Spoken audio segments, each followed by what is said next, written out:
मी खूप भाग्यवान समजते. तसं पाहायला गेलं तर अंदमान माझ्या बकेट लिस्टमध्ये कधीच नव्हतं.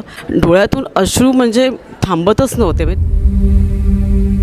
आज अंदमान बोलवते हा टूरमधला आजचा तिसरा दिवस आहे आणि आज पार्थ बावेस्करांचं आज व्याख्यान होतं. आज सावरकरांबद्दलच्या ज्या त्यांनी काही गोष्टी सांगितल्या आहेत, त्यांच्या कुटुंबाबद्दलच्या, त्यांच्या बायकोबद्दलच्या किंवा मुलाबद्दलच्या, ते ज्या पोटतिडकीने बोलत होते तेव्हा तर मला असं जाणवत होतं की ही आत्ता घडलेली घटना आहे की काय. असंच म्हणजे प्रत्यक्षात सगळं काही डोळ्यासमोर उभं राहिलं. म्हणजे डोळ्यातून अश्रू म्हणजे थांबतच नव्हते. म्हणजे त्यांच्या मनामध्ये जी असलेली त्यांच्या सावरकर जी भावना आहे ती इतक्या पोटतिडकीने सांगत होते ना की मला आता ॲक्च्युली शब्दच नाही आहेत माझ्याकडे बोलायला. पण मी स्वतःला खूप भाग्यवान समजते की अंदमान बोलवते ही टूर माझ्या नशिबात होती आणि मला करायला मिळाली.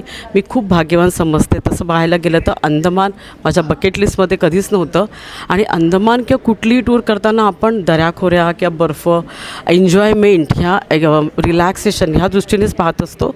पण अंदमान ही अशीही टूर असेल याची जराही कल्पना नव्हती.